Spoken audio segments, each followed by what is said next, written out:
किसी भी प्राणी मात्र के आत्मा को ठेस पहुंचाना तो ये उसकी हत्या करने जैसा ही है। और इससे भी बढ़कर के अपनी आत्मा को भी ठेस पहुंचाना। अपनी आत्मा के लिए भी हम अपशब्द बोलते हैं, अपनी आत्मा के लिए भी हम बुरे भाव रखते हैं। आपको पता है, जब आप कहते हैं नहीं ये मेरे से ये नहीं हो पाएगा, तो आपने क्या कर दिया? अपनी आत्मा की शक्ति का हनन कर दिया, तिरस्कार कर दिया। तो फिर आप क्या हो जाएंगे? आत्महत्या करने वाले, अपनी ही हत्या करने वाले। इसलिए अपनी भी आत्मा को परेशानी में नहीं डालना, क्योंकि गीता में भगवान कृष्ण ने कहा ये कि अनेक तप करते हुए भी जो शरीर को, मन को अत्यंत तपा के दुखी करते हैं, तो एक तरह से वो मुझे ही दुखी करते हैं, क्योंकि सबकी अंतरात्मा में कौन बैठा है? मैं ही बैठा हूं। जब हम कभी कभी अपने आप से भी, कभी कभी व्यक्ति बोलता है ना ऐसे, बोल जी ये तो मेरे से ऐसा कृत्य हो गया कि इसके लिए मैं कभी जीवन भर अपने आप को माफ नहीं कर पाऊंगा। तो आपने ये जो एक घृणा का भाव अपने प्रति बना लिया, ये वास्तव में किसके प्रति बना लिया? ब्रह्म के प्रति बना लिया, क्योंकि हम सब की अंतरात्मा में कौन बैठा हुआ है? ब्रह्म है। मेरे से गलत हो गया, लेकिन मैं अब अपने पुरुषार्थ से इसको ठीक कर लूंगा। अब मेरे को समझ में आ गया ये गलत था, तो बस अब उसको वहीं कट। और अब मेरे को समझ में आ गया ठीक क्या है, अब से उसी का ही आचरण। तो जो खुद को माफ कर सकता है वो औरों को भी माफ कर सकता है, और जो खुद को माफ नहीं कर सकता वो दूसरों को माफ कर ही नहीं पाएगा कभी भी। क्षमा भी एक बहुत बड़ा आभूषण बताया है ना, तो किसका आभूषण है? लेकिन वो क्षमा वीरस्य भूषणम, वीरों का आभूषण है। और वीर कौन होते हैं? जिनमें बल है। और बल कौन कौन सा होता है? अनेक प्रकार का बल होता है, शारीरिक, मानसिक, आत्मिक, बौद्धिक, चारित्रिक, सामाजिक, आर्थिक, राजनैतिक, चारित्रिक, कितने प्रकार के बल होते हैं। तो जितना जितना बल, जिनका ज्ञान का बल, जितना जितना बलवान होगा व्यक्ति, उतना उतना क्या होगा? क्षमावान भी होगा। क्षमावान होने का ही तो खामियाजा भुगत रहा है भारत। इतना बल है, लेकिन हमें क्या सिखा दिया गया कि चलो कोई बात नहीं। लेकिन एक दिन फिर वो एक उनकी कविता पढ़ी थी बचपन में किसी कवि की, पितामह कह रहे कौन्तेय से रण की कथा है, विचारों की लड़ी में गूंथते जाते व्यथा हैं। शांति पर्व में आता है ये, इनके पास उपदेश लेने के लिए जाते हैं ना, तो फिर पितामह उनको कह रहे हैं युधिष्ठिर को, पितामह कह रहे कौन्तेय से रण की कथा है, विचारों की लड़ी में गूंथते जाते व्यथा हैं। ऐसे ही चाहता कोई नहीं लड़ना किसी से, किसी को मारना अथवा स्वयं मरना किसी से। और व्यथित हृदय अधिक विचलित होकर जब कभी डोलता है, छिपी निज वेदना गंभीर नर भी बोलता है। और उस समय जब वो बोलता है ना, ये जो गंभीरता, तो फिर उस समय वो एक तूफान ला देती है। शिव हमेशा ध्यान में बैठे रहते हैं, अर्ध आंख तो बंद रखते हैं, मतलब पूरी बंद नहीं करते हैं, थोड़ा थोड़ा तो देखते रहते हैं। हाँ, नहीं तो नींद आ जाएगी पूरी। तो थोड़ा तो संसार का भी ध्यान रखते हैं, लेकिन उससे भी अपना ध्यान लगा के रखते हैं ओंकार से। तो आंख बंद करके समाधि में रहते हैं, स्मशान में रहते हैं योगी जो होते हैं। लेकिन जिस दिन उसकी तीसरी आंख खुल जाती है ना, फिर तांडव हो जाता है, फिर सृष्टि हिल जाती है, फिर त्रिशूल उठ जाता है, और फिर वो रुकता नहीं है। तो योगी और योद्धा, योद्धा की गोली में और योगी की बोली में बहुत प्रभाव होता है, और दोनों एक ही काम करती हैं, असुरता का, अमानवता का, अभद्रता का, अज्ञान का नाश करती हैं। तो ये हर आत्मा के लिए कहा जा रहा है ये, और अपनी आत्मा के लिए भी कहा जा रहा है। इसलिए हमारे यहाँ दीनता, हीनता, इसको आध्यात्मिकता नहीं माना। हमारे ऋषियों ने बताया, यह तो अभ्युदय निश्चय सिद्धि स धर्म, सब प्रकार का बल, तो जो बलवान होता है वो क्षमावान होता है। लेकिन क्षमा कब तक और किसको? दो चीजें हैं उसमें। किसको क्षमा करना है? जो सुधरने के लिए तैयार है, जिसने स्वीकार किया है कि हम अपने जीवन में अभी यू टर्न लाना चाहते हैं, अपनी गलती को सुधारना चाहते हैं। तो गुरुजन क्या होते हैं? शिष्यों के प्रति क्षमावान होते हैं। माता पिता क्या होते हैं? बच्चों के प्रति क्षमावान होते हैं, क्योंकि वो सुधरने के लिए तैयार हैं। तो इसलिए भगवान कृष्ण ने भी गीता में उपदेश क्या दिया?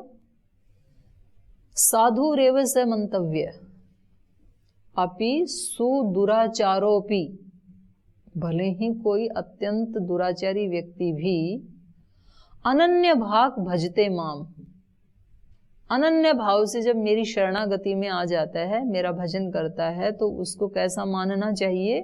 साधु रेव। साधु है नहीं वो, लेकिन क्योंकि उसका निश्चय अब आत्मा से, उस तो अनन्य भाव से, अनन्य भाग सम्यक व्यवस्थित ही सह, वो आत्मा का एक निर्णय करके अब आर पार की एक निर्णय लेके मेरी शरणागति में आ गया है, इसलिए अब उसको साधु ही मानो। और वो क्षिप्रमेव भवति धर्मात्मा, जल्दी ही धर्मात्मा बन जाएगा, क्योंकि ऐसी तो कोई भी आत्मा नहीं है जो अत्यंत विशुद्ध है। और यदि अशुद्ध आत्मा को इस मार्ग पे चलने की इजाजत ना हो, तब तो कोई चल ही नहीं पाएगा। तो ये जो हम कहते हैं क्षमा वीरस्य भूषणम, ये आभूषण, ये क्षमा किन के लिए है? ये उनके लिए है जिन्होंने अपनी राह को बदल लिया है, जो सुधरने के लिए तैयार है। लेकिन जो सुधरने के लिए तैयार नहीं है, उनका तो फिर निर्वाण करने में ही कल्याण है।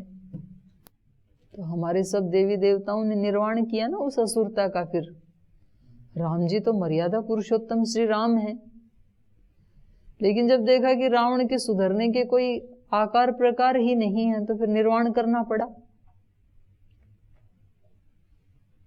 और निर्वाण में ही निर्माण होता है।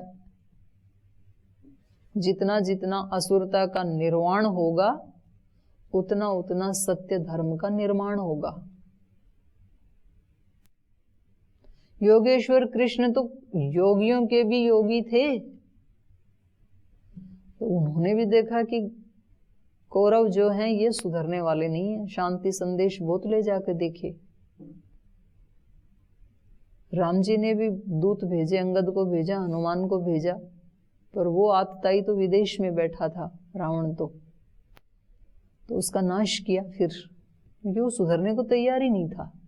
इसलिए वहां क्षमा काम नहीं आएगी। फिर उनका तो निर्वाण करना पड़ेगा, क्योंकि एक नव निर्माण करना होता है ना महापुरुषों को तो। लेकिन आतताई केवल बाहर वाले का ही निर्वाण करना, ऐसा नहीं।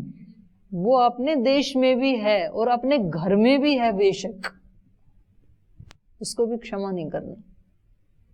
तो योगेश्वर कृष्ण जैसे महापुरुष ने भी फिर क्या किया? उनका निर्वाण किया। निर्वाण करके फिर निर्माण किया, एक शांत समाज का निर्माण किया। फिर तो ना विदेश के आतताई को क्षमा करना है, ना देश के आतताई को क्षमा करना है, ना घर में रहने वाले आतताई को क्षमा करना है, और ना अपने शरीर में रहने वाले आतताई को क्षमा करना है। और ये दोनों आतताइयों का नाश दो ही व्यक्ति करते हैं, एक संत, एक सिपाही।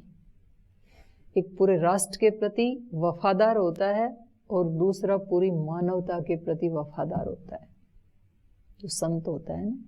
तो ये जो ऋषि हैं जिनको हम पढ़ रहे हैं, ये हम सारी हमारी मानवता के लिए वफादार हैं। ये मानवता को विनाश से बचाने वाले हैं। इसलिए ये हमें सिखा रहे हैं कि किसी को भी अपशब्द नहीं बोलना। अपने बड़ों को तो बोलना ही नहीं, छोटों को भी नहीं बोलना, मित्रों को भी नहीं बोलना। और जो जिनके पास धन नहीं है या जो हमारे सेवा करने वाले लोग हैं, उनको भी नहीं बोलना। इसलिए किसी को साधना की प्रैक्टिस करनी है ना, तो उसकी प्रैक्टिस कहाँ से शुरू होती है? अपने नौकरों से, अपने ड्राइवरों से, अपने अधीनस्थ रहने वाले लोगों से। यदि उनके साथ आप अच्छा बिहेव कर लेंगे तो बड़े वालों के साथ तो फिर कर ही लेंगे, क्योंकि उनको तो आप डांट मार सकते हैं ना, उनको तो आप अपशब्द कह सकते हैं, पीट सकते हैं, गाली दे सकते हैं, लेकिन फिर भी आप नहीं देते हैं। जब आप उनके साथ सम्मान का व्यवहार कर पाएंगे तो फिर बड़ों के साथ तो कर ही कर लेंगे। नहीं तो उल्टा होता है ना, व्यक्ति अपने बड़ों के साथ एक अलग भाषा में बात करता है, लेकिन छोटे वालों के साथ बिल्कुल अलग भाषा में बात करता है। कोई गुरु आ जाए घर में तो गुरुजी के साथ तो अलग भाषा में बात होती है, फिर अंदर जाके जो किचन में खाना बनाने वाली बाई है उसके साथ अलग भाषा में बात होती है। तो वहाँ से प्रैक्टिस करे तो बहुत अच्छी प्रैक्टिस हो जाती है, उनके साथ कैसा बिहेव करना है हमें। तो इसलिए यहाँ पर मित्रों का नाम नहीं लिया। तो इसको आप समझ लेना कि यहाँ मित्र भी कहा है और कनिष्ठ भी कहा है और वरिष्ठ भी कहा है। यजुर्वेद में मंत्र आता है ना, कनिष्ठाय नमः ज्येष्ठाय नमः। छोटों को भी प्रणाम, बड़ों को भी प्रणाम।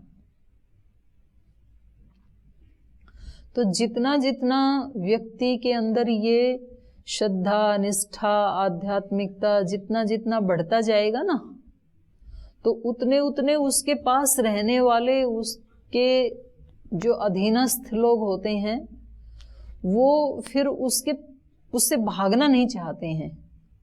उतना उतना वो उससे प्रसन्न रहने लगते हैं। ये पहचान होती है। तो ये अपशब्द ना बोलें और अंदर अंदर से हम वैसा भाव रखें,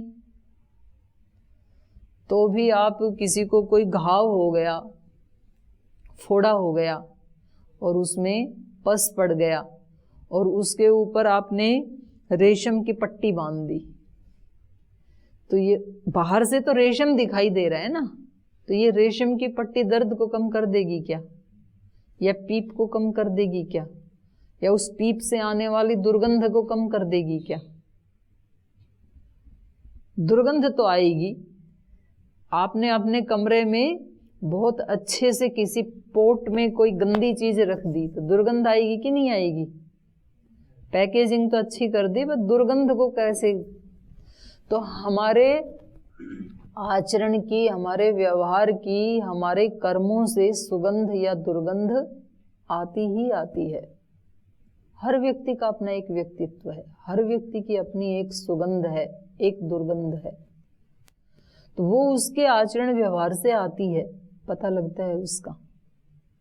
तो ये तो हमें ले जा रहे हैं, इसलिए अंदर की तरफ ले जा रहे हैं, इसलिए कह रहे हैं कि देखो जो बड़े हैं उनको तो कुछ लोग तो पीटते भी हैं अपने माता पिता को, देखते हैं ना समाज में, अपमान भी कर देते हैं दूसरों के सामने भी। माँ तो चुप रहे, तेरे को नहीं पता कुछ, पुराने जमाने की बात कर रही, तो फिर वो बेचारी चुप हो जाती है। तो ये कह रहे हैं ऐसा बोलना ही उनकी हत्या करने जैसा है। जब हम उनके साथ ऐसे बोलते हैं ना, कि ऊंची आवाज में बोलते हैं और बाद में श्राद्ध निकालते हैं, तो ये उसकी मना कर रहे हैं। ठीक है, अन्यत कोपी अस्ति। ओम दीदी, हम किसी के प्रति जो भी भाव रखे तो वो उस तक जैसे पहुंच जाता है, आपने कहा। तो गुरुजन जो होता है, माता पिता, हमेशा बच्चों के लिए, शिष्य के लिए हमेशा अच्छा ही सोचते हैं कि वो आगे बढ़े। फिर भी ऐसा क्यों होता है कि माता पिता को कभी कोई बच्चे सम्मान नहीं करते, घर छोड़ के चले जाते हैं, शिष्य भी हो तो गुरुधाम छोड़ के चले जाते हैं, तो उनका भाव वहाँ तक नहीं पहुँचता? पहुँचता है। अब कौन से का भाव स्ट्रोंग है वो काम करेगा, लेकिन निश्चित रूप से पहुंचता है। लेकिन उस वाला भाव तो उस माता पिता वाले भाव से भी ज्यादा स्ट्रोंग है। जब रस्साकस्सी होती है तो दोनों ही बल लगा रहे हैं ना, लेकिन जीत कौन से वाले की होगी? जिसका ज्यादा बल होगा, सीधी सी बात है। तो माता पिता तो चाहते हैं, गुरुजन भी चाहते हैं, भगवान भी चाहते हैं, शास्त्र भी चाहते हैं, फिर भी हम सब उतने अच्छे क्यों नहीं बन पाते हैं? क्योंकि हमारे अपने भी तो भाव हैं, उन सब की तो कृपा बनी ही हुई है। कभी भी माता पिता की अकृपा नहीं होती है अपने बच्चे पे, कभी भी गुरुजनों की अपने शिष्यों के ऊपर अकृपा नहीं होती है, क्योंकि वो गुरु हैं ही इसलिए। कभी भी ईश्वर की किसी भी आत्मा के ऊपर अकृपा नहीं होती है, कृपा ही होती है। बस एक की कृपा नहीं होती है, मेरी अपनी कृपा नहीं होती है, इसलिए सारी कृपाएं वेस्ट हो जाती हैं। और जिस दिन मेरी अपनी कृपा हो जाती है मेरे ऊपर, तब ये सारी कृपाएं शक्ति बन जाती हैं मेरी। तो ये करता है काम अपना, लेकिन हम उसको रिसीव करने को ही तैयार नहीं है, तो खड़ा है वहां पे भाव। ओम दीदी प्रणाम। ऐसा देखा जाता है जैसे महर्षि दयानंद जी या स्वामी जी या मीरा हो, ऐसे जो स्पेशल जो जिनके पास कॉम्पिटेंट होता है, वही जो इंटरनल जो वॉइस को सुनते हैं, ये तो साधारण लोगों की बस की बात नहीं, ऐसा लगता है। सब में वही आत्मा है, सब सुन सकते हैं, सब स्पेशल है। हाँ, ऐसा भी देखा जाता है, सुन तो लेते हैं, चलते भी हैं, लेकिन फिर उससे बैक हो जाते हैं।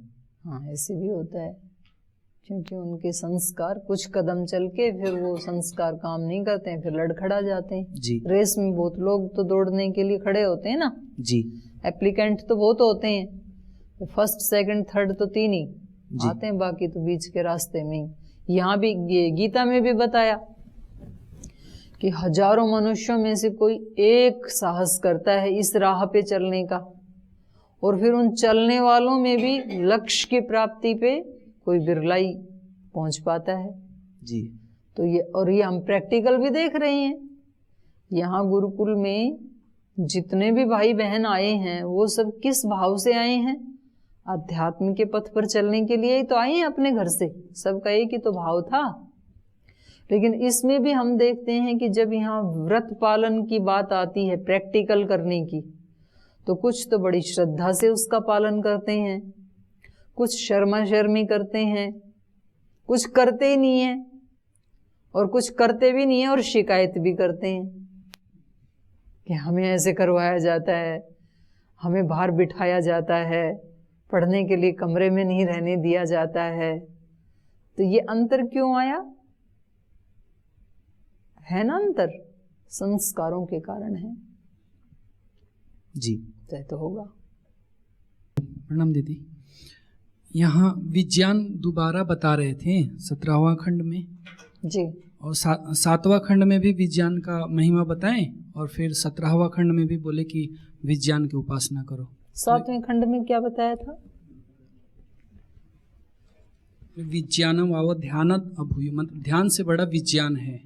हाँ, और यहाँ फिर बोल रहे हैं ठीक सत्य से बड़ा विज्ञान बता रहे हैं। फिर यहाँ सयो 8वां खंड, सयो विज्ञानम ब्रह्म इति उपास्ते,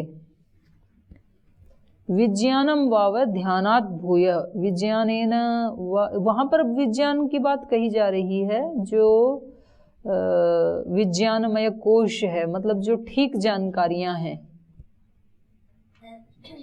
तो वो ध्यान से भी बड़ा है। ऊपर जो ध्यान जो कहा जा रहा है ना, वहां ध्यान का मतलब है चित्त की एकाग्रता। तो एक तो चित्त की एकाग्रता में जो ज्ञान होता है, एक वो है, और उससे भी श्रेष्ठ ज्ञान कौन सा है? जब उसका साक्षात्कार ही हो गया। तो थोड़ा सा फर्क है ना, ध्यान और समाधि में थोड़ा ही तो फर्क है। ध्यान की ही तो अगली स्टेज समाधि है।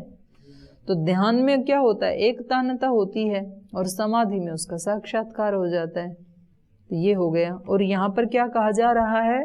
17वां, यदा वही विजानाति, वही कह रहे हैं, जब विजानाति मतलब उसका प्रत्यक्ष कर लेता है व्यक्ति, तब वो सत्य बोलता है। तो यहाँ सत्य आचरण की बात कही जा रही है ना, सत्यम वदति, ये कहा जा रहा है। तो सत्य तो हम तभी बोलेंगे जब हम उसकी महिमा को जानेंगे, सत्य की महिमा को जानेंगे, सत्य की महिमा को अनुभूत कर लेंगे, तभी तो सत्य बोलेंगे, नहीं तो सत्य नहीं बोलेंगे। ठीक है। तो फिर ये बता रहे थे कि श्रद्धा की उपासना करो, क्योंकि जब तक श्रद्धा नहीं होगी ना, तब तक आप मनन भी नहीं कर पाएंगे। तो इन्होंने कहा कि फिर श्रद्धा के बारे में ही बताओ। तो कहा यदा वही निस्तिष्ठति अथ श्रद्धाति, निष्ठा के बिना श्रद्धा नहीं होती है। जिनकी निष्ठा नहीं होती है ना, उनमें फिर श्रद्धा भी उत्पन्न नहीं होती है। किसी व्यक्ति के प्रति, किसी समाज के प्रति, किसी राष्ट्र के प्रति जब निष्ठा नहीं होती है, उसके प्रति श्रद्धा भी नहीं होती है। राष्ट्र के प्रति श्रद्धा किसकी होगी? जिनकी राष्ट्र के प्रति निष्ठा होगी, एक निश्चय होगा कि मेरे लिए राष्ट्र धर्म सर्वोपरि। नहीं तो उसी देश में रहते हैं, उसी देश का खाते हैं, पीते हैं, सब सुख सुविधाएं लेते हैं, और उसी देश के बारे में अपोज बोलते हैं, उसी के बारे में विरोधी भाषण दे देते हैं, क्योंकि देश के प्रति निष्ठा नहीं है, इसलिए देश के प्रति श्रद्धा भी नहीं है।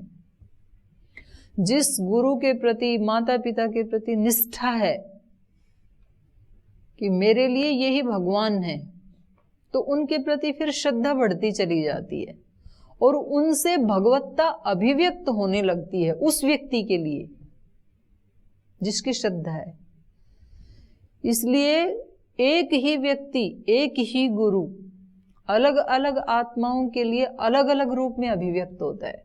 गुरु एक ही है, आचार्य एक ही है, व्यक्ति एक ही है, लेकिन हमारे लिए उसकी अभिव्यक्ति क्या हमें रिस्पॉन्स मिलता है? जितनी हमारी निष्ठा और श्रद्धा होती है, जितना जितना हम उसके प्रति श्रद्धावान होते जाते हैं, तो हमें त्रुटि कोई दिखती नहीं है फिर, और फिर वहां से भी उतनी उतनी ही कृपा ऑटोमेटिक मिलने लग जाती है हमें। तो हमारे यहाँ ऐसे कितने उदाहरण हैं, ऐसी महिलाएं, ऐसी सतियां जिनकी निष्ठा और श्रद्धा, उनके पति कोई ब्रह्मवेत्ता नहीं थे, लेकिन उनकी निष्ठा, उनकी श्रद्धा अपने पति के प्रति इतनी ज्यादा अटूट, तो उस आत्मा में कितना बल भर गया कि वो यमराज से टक्कर लेने की भी शक्ति रखती है। शक्ति नहीं रखती है, उसको पराजित करके भेज देती है। ये किसका परिणाम है? श्रद्धा और निष्ठा का। तो जहां जहां जितनी जितनी हमारी श्रद्धा और निष्ठा गहन होती चली जाएगी, उतना उतना हमारे को उसका बल मिलता चला जाता है, हमारा आत्मिक बल बढ़ता चला जाता है उतना उतना। नहीं तो बाहर से देखने में तो सब में वही 2 हाथ 2 पैर, और कभी कभी तो ऐसे होता है कि जो गुरुजन होते हैं वो दुबले पतले होते हैं, शिष्य पहलवान होते हैं, लेकिन बल ज्यादा कौन से में है? गुरु में ज्यादा है, क्योंकि उसका आत्मा का बल।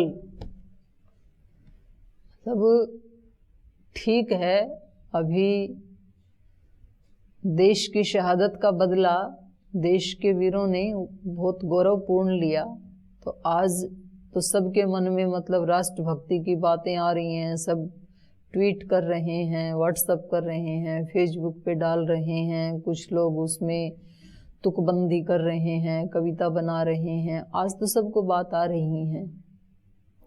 लेकिन जिस दिन हुआ उसी दिन, पहले ही दिन किसी व्यक्ति ने इस तरह का बयान नहीं दिया जैसे श्रद्धेय स्वामी जी महाराज ने दिया, और अगले दिन धमकी मिल गई, आपको बता के गई स्वामी जी यहाँ पे। मतलब उन व्यक्तियों का नाम लेना, ये कोई छोटे साहस की बात नहीं है। कौन नाम ले दे? जिसका जो उनका नाम ले दे उसको तो धरती से खो दें वो। और ये कहना कि उनको जिंदा या मुर्दा भारत लाया जाए या जहां है वहीं पर दफनाया जाए, ये कौन बोल सकता है? एक आत्मावान व्यक्ति बोल सकता है, ये निर्बल व्यक्ति नहीं बोल सकता है, जिसमें इतना आत्मबल है। कुंभ में वहां के वजीर के लिए जो स्वामी जी महाराज ने शब्द प्रयोग किया, कौन कर सकता है? जो बलवान आदमी है वो कर सकता है उसके लिए वैसा शब्द प्रयोग। नहीं तो लोग हाँ हम आतंकवाद के खिलाफ हैं, हाँ ऐसा नहीं होना चाहिए, नाम कोई नहीं लेता है। लेकिन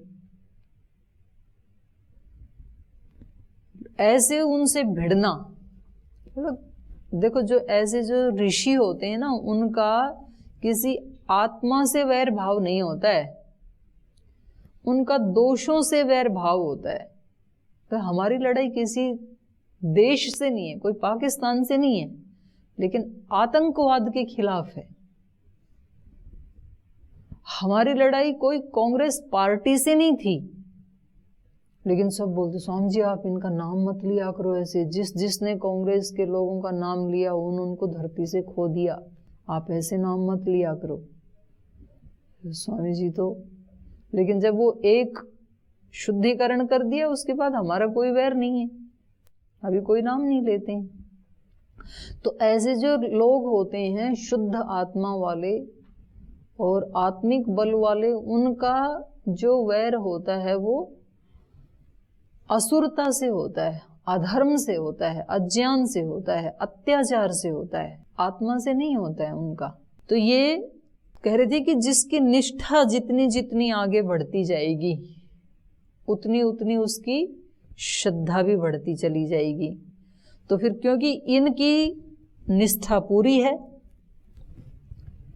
नारद की सत्य के प्रति, क्योंकि ये सत्य को जानना चाह रहे हैं, इसलिए इनकी सत्य के प्रति श्रद्धा भी बढ़ती चली जा रही है कि भाई जब केवल इसी शरीर में उस सत्य को जाना जा सकता है और उस सत्य को जानने के लिए एक गुरु मुझे मिल गए हैं सनत कुमार जैसे, और उसका शाब्दिक ज्ञान जब मुझे मिल गया है तो जिस किसी ने भी सत्य को पाया तो इस शरीर में ही तो पाया, तो उसी शरीर को प्राप्त करके क्यों ना मैं भी उसको ही पाने का प्रयास करूं। एक पा सकता है तो दूसरा क्यों नहीं पा सकता है। तो ये उसके लिए आगे बढ़ते चले जा रहे हैं। तो निष्ठा किसकी होती है, निष्ठा कैसे उत्पन्न करें, तो इसको फिर ये बता रहे हैं आगे कि जो उस कार्य को करता है उसकी निष्ठा होती है। तो ये हम कल पढ़ेंगे। बहुत ही प्रेरणादायक और बहुत ही रोचक प्रसंग ये चल रहा है, तो आप भी इसके ऊपर चिंतन करके आए। आज समय हो गया है, यही कक्षा को विराम देते हैं, कल हम इस पे चिंतन करेंगे।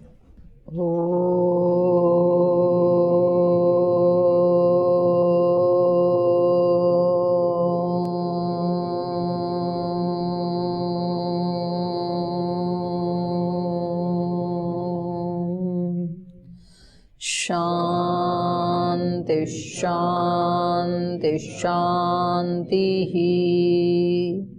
श्री गुरुभ्यो नमः।